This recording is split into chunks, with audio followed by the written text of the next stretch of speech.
SS Prasad గారు ఆయన supreme court senior advocate.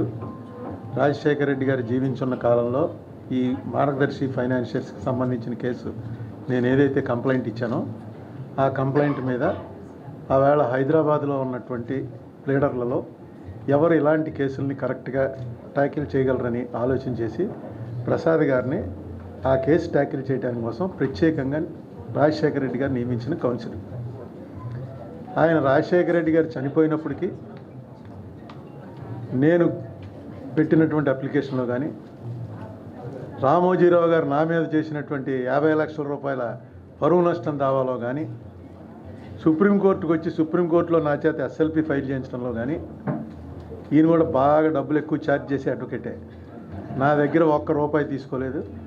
కనీసం ఫ్లైట్ టికెట్ ఇస్తానంటే లేదా నీ దగ్గరేండి తీసుకోవాల్సిన చోట తీసుకుంటానులే అని చెప్పి ఈవేళ రామోజీరావు గారు లాంటి ఒక పెద్ద కోటీశ్వరుడితోటి ఒక మీడియా చేతిలో ఉండి అన్ని చేతిలో ఉండి ఏమైనా చేయగలడు ఈయన, ఎన్టీ రామారావునే దింపేయగలిగినంత సమర్థత ఉంది ఈయనకి అనేటువంటి ఒక ఇమేజ్ ఉన్న ఒక పెద్ద సెలబ్రిటీని ఒక అనామకుడైన అరుణ్ కుమార్ లాంటి వాడు తలపడగలుగుతున్నాడంటే ఈ ఎస్ఎస్ ప్రసాద్ గారు కానీ ఇంకొక మా రాజమండ్రి కుర్రాడే అల్లంకి రమేష్ అని సుప్రీంకోర్టులో ఆయన అడ్వకేట్, ఆయన కానీ వీళ్ళు కేవలం నాతో ఉన్నటువంటి వ్యక్తిగత సంబంధాల వల్ల ₹1 కూడా నా దగ్గర తీసుకోకుండా నేను ఎప్పుడు అర్ధరాత్రి లేపి ఏమడిగినా సరే దానికి సమాధానం చెప్పటం, వెంటనే ఫైల్స్ రెఫర్ చేయటం, డ్రాఫ్టింగ్ చేయటం, అన్నీ వాళ్ళే టైపింగ్ ఖర్చులు, ఎప్పుడు నా దగ్గర ₹1 అడగకుండా కేసుని ఇప్పుడు దాకా నడిపించగలిగారు.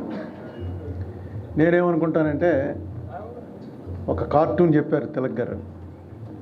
ఆ కార్టూన్ అందరూ అరుణ్ కుమార్ అన్నవాడు ఒక రాజుల డ్రెస్లో వేసుకుని బేతాళుడి శవం వేసుకుని చందమామ కదా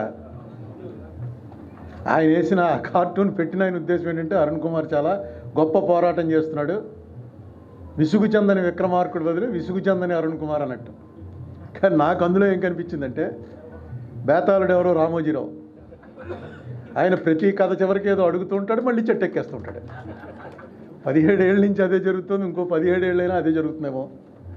ఆయనకి తెలియకుండానే ఆ కార్టూన్లో కరెక్ట్గా చెప్పాడు. చిన్న విషయం కాదు, నేను వేసుకెళ్లే శవం ఈ దేశంలో ఉన్న వ్యవస్థ, ఈ వ్యవస్థలోకి వచ్చి బేతాళుడు దూరి నన్ను ఏదో తికమక చేసి ఏదో క్వశ్చన్ వేసి ఆ క్వశ్చన్కి నేను సమాధానం చెప్పిన వెళ్ళిపోతాడు, చెప్పకపోతే బుర్ర చెక్కలైపోతుంది. అంటే అలాంటి చోట పెడుతూ ఉంటాడు అనమాట. పాపం మా ప్రసాద్ గారు అల్లంకి రమేష్ గారు ఇలాంటి వాళ్ళంతా వచ్చి అక్కడ ఎలాగోలా పీకడానికి నాకు ఏదో చెప్తూ ఉంటారు, ఇది చెప్పు అది చెప్పు అని. కానీ ఆయన మాత్రం ఇన్నేళ్లుగా నిరాఘాటంగా లాక్కుంటూ వస్తున్నాడు. ఇది అసలు మన న్యాయ వ్యవస్థ ఎలా నడుస్తుంది అన్న దాని మీద ఇది. ఇందులో చిన్న విషయం ఏంటి, డబ్బులు కలెక్ట్ చేశాడు, ఆయన ఒప్పుకున్నాడు. ఆయన ఏమన్నాడంటే నేను హెచ్యుఎఫ్కి చెందినవాడిని. హెచ్యుఎఫ్ అంటే హిందూ అన్డివైడెడ్ ఫ్యామిలీ, మనందరం హెచ్యుఎఫ్లే. ఎందుకంటే హిందూ అన్డివైడెడ్ ఫ్యామిలీ వాళ్ళే మనందరం, అంటే మనందరం చేసుకోవచ్చు ఈ వ్యాపారం చేయడానికి. హెచ్యుఎఫ్కి ఎక్కడ రెస్ట్రిక్షన్ లేదు అని అన్నాడు ఆయన. రిజర్వ్ బ్యాంక్ వాళ్ళు ఏం చెప్పారంటే లేదండి హెచ్యుఎఫ్లు చేయకూడదు, కానీ మేము ఇప్పుడు 2600 కోట్లు వసూలు చేసిన రామోజీరావు గారి మీదకి వెళ్ళి ఆయన మీద యాక్షన్ తీసుకుని కేసులు పెట్టి నడిపించడానికి కావాల్సినటువంటి సరంజామా మా దగ్గర లేదు, జనాలు మా దగ్గర లేరు, స్టేట్ గవర్నమెంటే చేయాలేదని రాజశేఖర రెడ్డి గారు ఉన్నప్పుడు రిజర్వ్ బ్యాంక్ వాళ్ళు రాజశేఖర రెడ్డికి తెలియజేశారు, యాక్షన్ ఏదో మీరే తీసుకోండి కానీ మా వల్ల కాదని. అప్పుడు ప్రసాద్ గారిని వెళ్ళబెట్టుకుని కేసు స్టార్ట్ అయింది. ఈవేళ కోర్టులో తేలవలసింది ఏంటి విషయం, హెచ్యుఎఫ్లు చేయొచ్చా చేయకూడదా అంతే. ఆయన డబ్బులు ఎవరి దగ్గర తీసుకున్నాడు, ఇచ్చేశాడా లేదా, ఇవన్నీ తర్వాత విషయాలు. మొట్టమొదటి నేను పెట్టినది, నేను అడిగినది ఏంటంటే చిదంబరం గారికి లెటర్ రాసింది ఈయన హెచ్యుఎఫ్ కలెక్ట్ చేయకూడదని 45 అమెండ్మెంట్ 97లో జరిగిన అమెండ్మెంట్లో హెచ్యుఎఫ్లు కలెక్ట్ చేయకూడదని నేను అనుకుంటున్నాను, రిజర్వ్ బ్యాంకు అదే అనుకుంటుంది. ఈయన మాత్రం లేదు నాకు అది వర్తించదు అంటున్నారు. దీని సంగతి ఏంటో తేల్చండి అన్నాం. 17 ఏళ్ళు పట్టిందండి. 17 ఏళ్లలో అసలు దాని గొడవ లేదు, ఇచ్చాడా లేదా, డబ్బులు వెనక్కి ఇచ్చేసాడా లేదా, అన్నీ నేను వెనక్కి ఇచ్చేసానంటాడు ఆయన. ఎవరికి ఇచ్చావో చెప్పంటాం, చెప్పనంటాడు. అదేంటండి ఎవరికి ఇచ్చావో చెప్పకపోతే నువ్వు ఇచ్చావో లేదో అలా తెలుస్తుందంటే, ఎవరికి ఇచ్చానో కనుక నేను చెప్తే రాజశేఖర రెడ్డి వాళ్ళని వేధించి వాళ్ళ నానా ఇబ్బందులు పెడతాడు కాబట్టి ఇది డిస్క్లోజ్ చేయకుండా ఒక కోర్టు ఆర్డర్ తెచ్చుకున్నాడు ఆయన.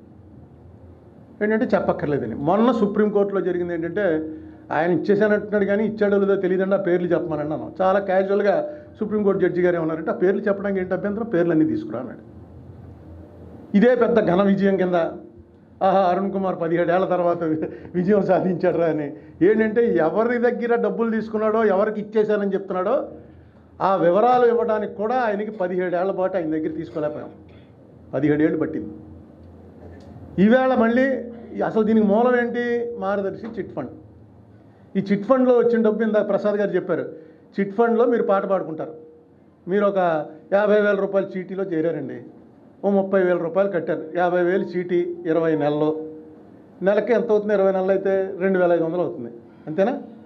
2,500 రూపాయలు చొప్పున కడుతుంటారు. ఓ 10 నెలలు అయ్యాక మీకు ఏదో అవసరం వచ్చింది, కుర్రాడికి ఫీజు కట్టాలో ఏదో కట్టాలి, అవసరం వచ్చింది. వెళ్ళి ఏమండి నా 50,000 చీటీ నేను పాడుకుంటున్నానంటే 50,000 చీటీ 30,000కో 35,000కో పాడుకుంటారు. 15,000 లాస్ట్కి పాడుకుంటారు. ఆ పాడుకున్న చీటీ డబ్బులు ఇచ్చేయాలిగా మీకు. వాళ్ళు ఇవ్వరు. వాళ్ళు ఏమంటారంటే షూరిటీ, మీ షూరిటీలు మాకు సరిపోలేదని అంటారు. సరిపోవడం అంటే ఏంటండి? షూరిటీలు ఎవరు షూరిటీలు కావాలి? మోడీ గారును ద్రౌపది ముర్ము గారు సంతకాలు పెడితే ఇస్తామండి. ఇదేంటండి? వాళ్ళు నాకెందుకు సంతకం పెడతారంటే మా పాలసీ అండి అది. ఈ పాలసీ ఎక్కడ పుట్టిందో ఎవరికి తెలియదు. మా పాలసీ అండి. మరి ఇదేంటి? మేము డబ్బు కట్టాం. మా సంగతి ఏంటంటే నువ్వెంత కట్టావు ఇప్పటికి? 2,500 చొప్పున 20 నెలలు ఎంత కట్టావు? అంతే. ఎంత అయింది? 20,000 అయింది. ఇదిగో నీ 20,000 నీకు ఇచ్చేస్తున్నావు, తీసుకో. మిగతా బ్యాలెన్స్ నువ్వు కట్టాలి కదా మాకు, దాని కింద ఉంచుకో. నీ డబ్బులు నీకు ఇచ్చాం కదా. వాళ్ళకి ఎలా ఉంటుందంటే రామోజీరావు గారు ఇవ్వనన్నాక ఇంక ఇవ్వడం అంత భయం. ఎందుకంటే ఆయన సెలబ్రిటీ. ఎప్పుడైతే మన డబ్బు మనకు వచ్చేసింది అనుకున్నారో దానిపైన కొంచెం డబ్బు ఇస్తారు. ఇచ్చేది కూడా చెప్తారు, మీ డివిడెండ్లు వస్తాయి మిగతా నెలలో, అదంతా వెనకాల పంపిస్తాం మీకు, పంపిస్తారేమో కూడా. ఇలాగే నడుస్తుంది. ఈ డబ్బు ఆయన దగ్గర ఉంచుకోవడానికి ఆయనకు హక్కు లేదన్నది చట్టం. ఒకవేళ వాళ్ళకి ఇవ్వడానికి కానీ వాళ్ళు షూరిటీలు వీళ్ళకి ఒప్పుకోలేదనుకోండి, ఈ డబ్బు తీసుకెళ్ళి ఒక నేషనలైజ్డ్ బ్యాంకులో ఒక జాయింట్ వేరే అకౌంట్ ఓపెన్ చేసి పెట్టాలి అని చట్టంలో క్లియర్గా ఉంది. ఈ చట్టం నాకు వర్తించదు అంటాడు ఆయన. ఎందుకు వర్తించదా అంటే నేను 60 ఏళ్ళ నుంచి చేస్తున్నాను ఇది అంటాడు. ఇది 60 ఏళ్ళ నుంచి అంటే నేను మరి రోడ్డు మీద వెళ్తుంటే పోలీసు వాళ్ళు ఆపి డ్రైవింగ్ లైసెన్స్ అడిగారు. ఏది డ్రైవింగ్ లైసెన్స్ అని? నేను 60 ఏళ్ళ నుంచి కారు నడుపుతున్నాను, నాకు లైసెన్స్ అడిపో పోవా అన్నాడు. వీడు 60 ఏళ్ళు అయితే 70 ఏళ్ళు అయితే అండి లైసెన్స్ ఉంటేనే కారు నడపాలండి. ఇప్పటివరకు ఎవడో అడగలేదు. ఏం చేస్తున్నారు మీ పోలీసు వాళ్ళంతా? 60 ఏళ్ళ నుంచి నేను నడుపుతున్నాను ఇదే ఊర్లో, నన్ను ఎవడో అడిగిన వాడే లేడు. ఈవేళ ఈ జగన్మోహన్ రెడ్డో రాజశేఖర రెడ్డో వీళ్ళు వచ్చి నా మీద కక్ష కట్టి నేను పేపర్లో యాంటీ రాస్తున్నాను కాబట్టి ఇక్కడ పోలీసులను పెట్టి నా లైసెన్స్ అడుగుతున్నారు. నేను లైసెన్స్ తీసుకోలేదు, తీసుకొని చూపించవలసిన పని లేదు, పెట్టుకోండి, ఏం కేసు పెట్టుకుంటారు. ఇదే గొడవ ఇక్కడ జరుగుతుంది కూడా ఇంతే. నీకు హక్కు లేదా? వసూలు చేయకూడదు, ఇలా తీసుకోకూడదు నువ్వు డిపాజిట్లు. నువ్వు దాన్ని కంపెనీ చేయి, కార్పొరేట్ బాడీ చేసుకో, రిజర్వ్ బ్యాంక్ దగ్గర రిజిస్టర్ చేసుకో, ఎన్ని డబ్బులైనా వసూలు చేసుకోవచ్చు. కానీ రిజర్వ్ బ్యాంక్ వాళ్ళు చూస్తూ ఉంటారు ఎవరి దగ్గర తీసుకున్నాడు, ఎంత ఇస్తున్నాడు, వడ్డీ కరెక్ట్గా చేస్తున్నాడో లేదా. అలాగే కోఆపరేటివ్ బ్యాంకులు అన్నీ ముయించేశారు. మీకు గుర్తుంది కదా, కోఆపరేటివ్ బ్యాంకులకు సంబంధించినటువంటి డైరెక్టర్లు జైలుకు పోయారు. ఏంట్రా అంటే పేపర్లో పెద్దది ఈనాడు పేపర్లోనే వచ్చేవి, అయిపోయింది రేపు మూసేస్తున్నారు, ఎల్లుండి మూసేస్తున్నారు, డబ్బులన్నీ క్లోజ్ అయిపోయి వీళ్ళ డైరెక్టర్ గారు ఎక్కడో వెళ్ళిపోయాడు, థాయిలాండ్లో ఎవరో ఆడాలతో తిరుగుతున్నాడు, లేకపోతే ఎక్కడో తాగేసి పడిపోయాడు, ఓ తెగ రాసేసి మొత్తం అందరినీ తీసుకెళ్ళి లోపల మూసేయడమే. కోఆపరేటివ్ బ్యాంకులు మొత్తం మూయించి పారేశారు. మరి ఈయన దగ్గరికి వచ్చేటప్పటికి నేను ఏమి ఆయన డబ్బులు తినేస్తాడని కానీ పారిపోతాడని కానీ ఇంకోటి కానీ ఎప్పుడు అనలే. ఇది చేస్తున్నది చట్ట విరుద్ధం అన్నాను అంతే. నా మీద 50 లక్షలు వేశారు. ఈవేళ రామోజీరావు గారు తప్ప నీకు ఎవడో కనపడ్డా అని నన్ను అడుగుతున్నటువంటి పెద్ద మనుషులు నేను అడుగుతున్నాను. రామోజీరావు గారు నా మీద 50 లక్షలకు దావా ఇస్తా, దావాలో ఏమి రాశాడంటే అది ఆయన ఇలా రాజాజీ గారని ఒక ఆయన చేత వేయించాడు, మార్గదర్శి చిట్ ఫండ్స్ కంపెనీ తరఫున.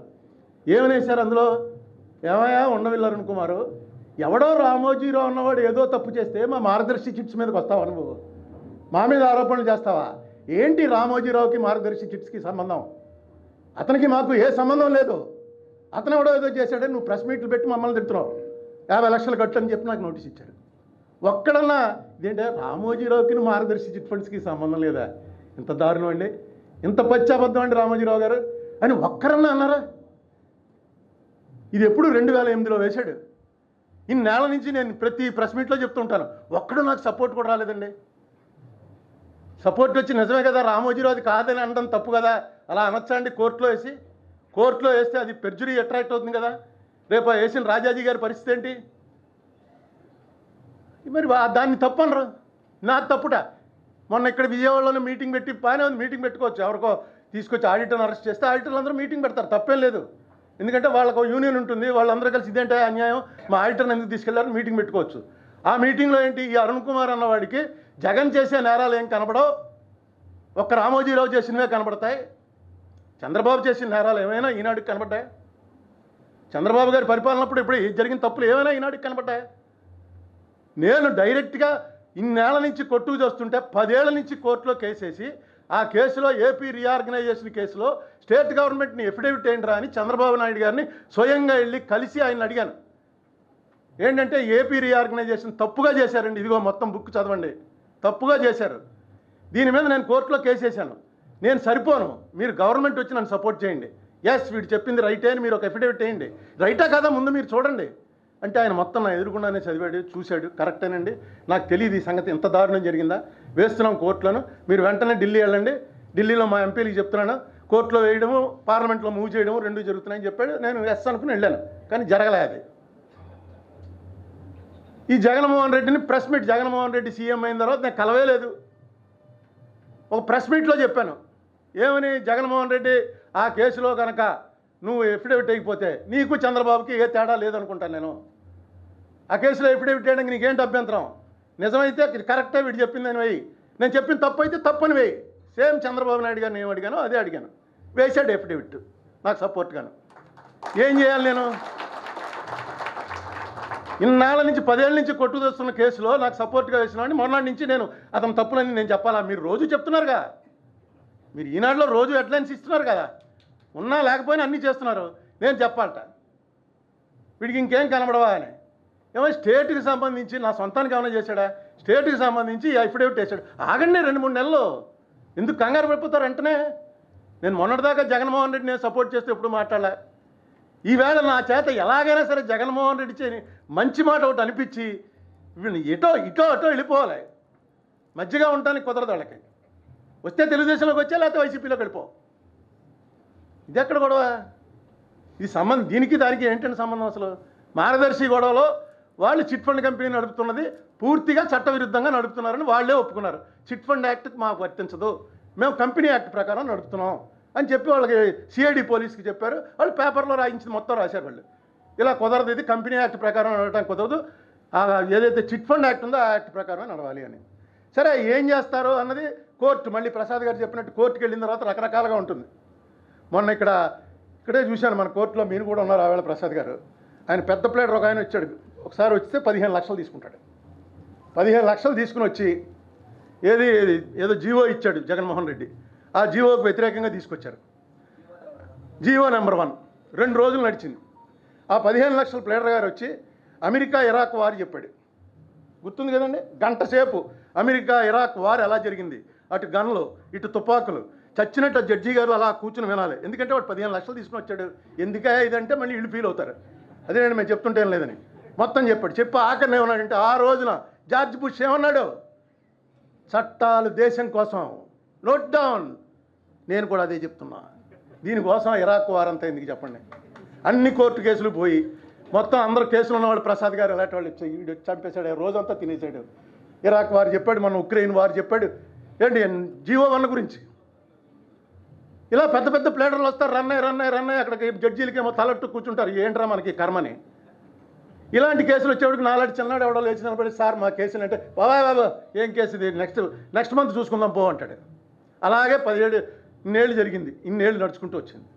ఈవేళ సరే జగన్మోహన్ రెడ్డి అన్నవాడు చీఫ్ మినిస్టర్గా ఉన్నాడు కాబట్టి, చీఫ్ మినిస్టర్గా వచ్చి మార్గదర్శి ఫైనాన్షియల్స్లో ఒక ఎఫిడేవిట్ వేసాడు కాబట్టి సుప్రీంకోర్టులో ఆ వేళ లేకపోతే కొట్టేద్దరు. ఎందుకంటే నేనేంటి సంబంధం, నేను ఓన్లీ కంప్లైంట్ ఇచ్చాను అంతే.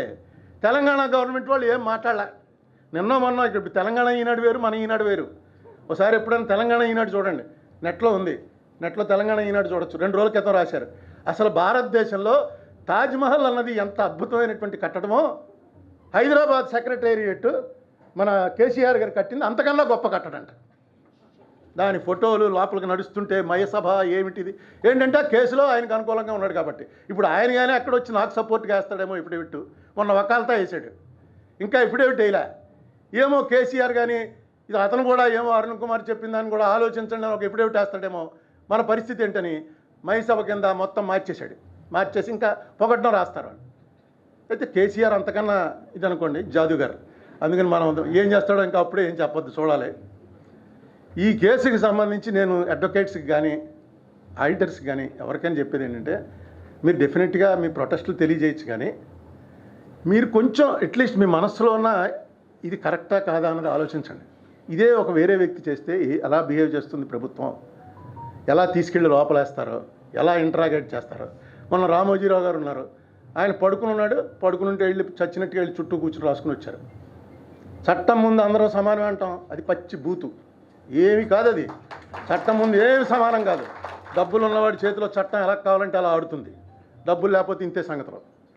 వెళ్ళారు, రాసుకొచ్చారు. నాకు అభ్యంతరం లేదు, ఎందుకంటే ఆయన పెద్ద ఆయన కోడలు లేడీ, ఇద్దరు ఇంటికి వెళ్ళారు. అసలు ఎవరినైనా నేను అదే చేయమంటాను.